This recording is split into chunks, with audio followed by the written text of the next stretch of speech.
What is good, NIO family? It's Rey-Jay back with another video, and in this one I'm going to be talking about the one and only NIO stock and what you should be looking out for the future. I'm also going to break down what's going on with the market, how this may affect NIO, and what just happened with some big news that just came out. We're starting to see more pre-orders for the new NIO generational model that came out.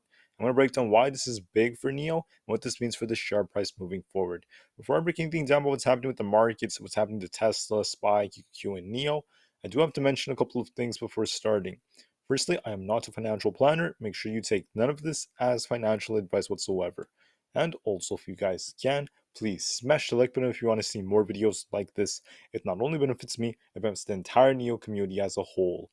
And the last thing is, if you guys can, please check out the Webull link down below in the description.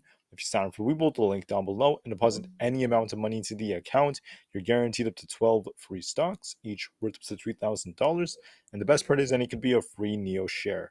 The offer ends very soon, in just one day. It ends tomorrow, so check it out before they run out. With that out of the way, let's get on with the video. Alright, NIO is down 3.77% for the day, failing to get a nice bounce. And now that the market's looking weaker, right, I did mention this was a real possibility after the debt ceiling news. This could have a negative effect on NIO as it continues to move forward. However, you have to remember that a major catalyst is coming for NIO too.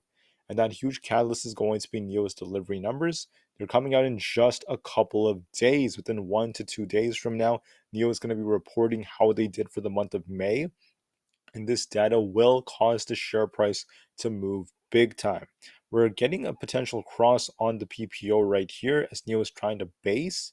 And there is still technically potential for NIO to be forming this bullish divergence.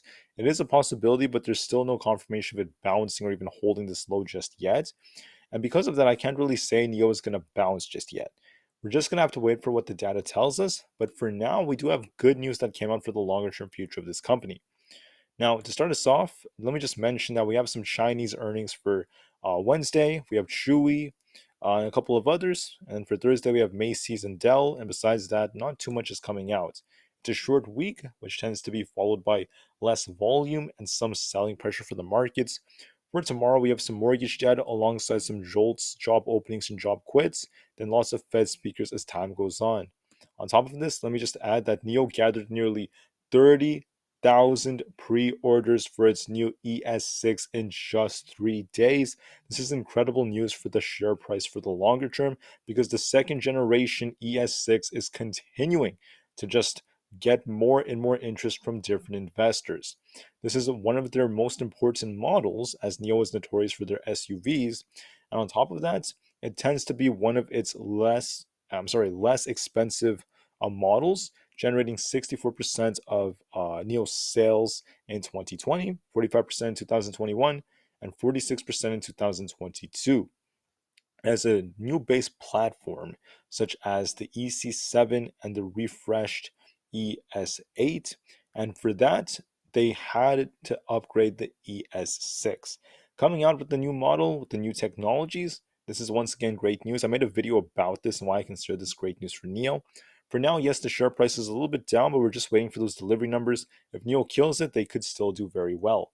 However, you also can't forget that on June 9th, NIO has earnings, so a little bit over a week from now, NIO has its earnings too, so be open-minded for that simultaneously. As far as the option chain goes, we saw the market pump at the last minute because the market makers wanted to cause some pain for the zero data expirations options. And besides that, there's not a whole lot of calls expiring or even puts or options in general over the next couple of days. It's a little bit less, but there are a lot expiring for Friday. So I'd be very careful approaching Friday. As far as NIO goes, volume was 62 million, pretty good volume, but it did sell off on high volume.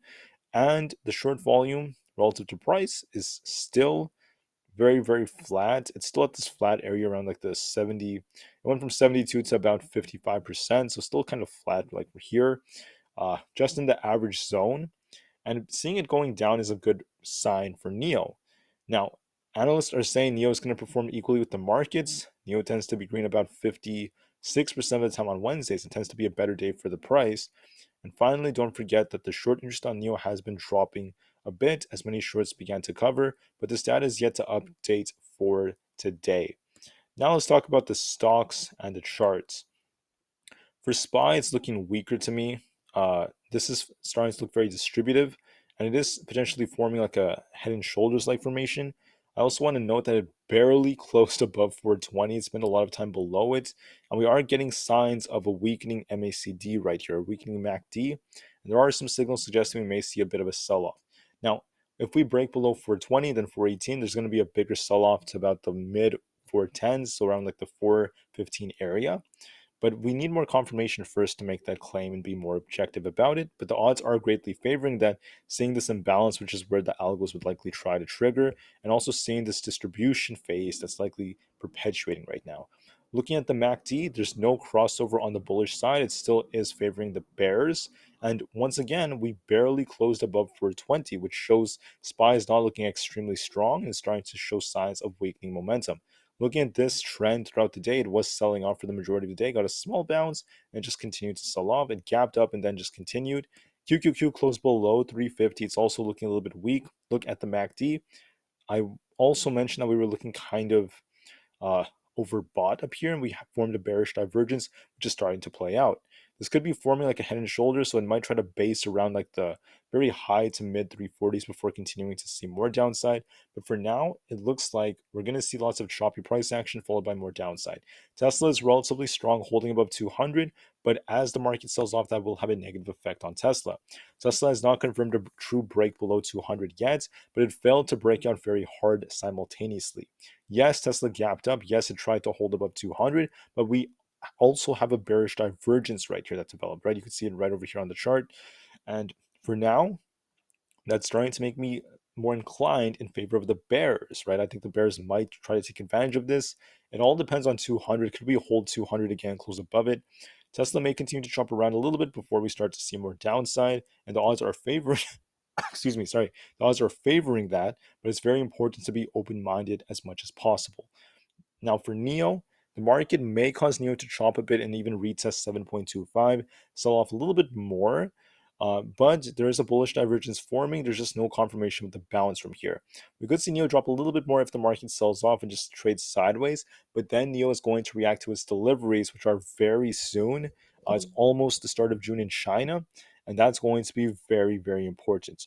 I think it's very important for us to stay open-minded to what's about to happen. Let me just also add that for the time being, we might just see lots of chop for NIO, right? Even some more like downside into like the 7.25 area. But there is potential for this thing to bounce if we get a good deliveries report, and that tends to happen during the summertime for NIO. So be open-minded. We could retest 7.25 first. There's no true sign of a bounce yet. If we hold 7.35, then the odds favoring a bounce will go up because of this bullish divergence potentially forming. It all depends on where this thing tries to hold. If it holds 7.35, it could bounce. If it fails to do so, we're going to be watching 7.25. And then we're going to react to deliveries data in just about 1 to 2 days from now, depending on when it's released in China. All right, guys. So thank you all so much for listening. I hope this was as clear as possible for everyone out there. And let me just add that I have the Webull link. The offer ends in just about 1 day. So check it out before they run out. I also have some merch for you guys if you want a shirt that says "To the Moon" or some very, very nice hoodies or things like that. Eat, sleep, trade, repeat. Very, very awesome messages if you're willing to show off your trading interest and things like that. It could even help you connect with more people. But until then, until I make my next video, I want to thank you all for listening. Have an absolutely incredible rest of the day.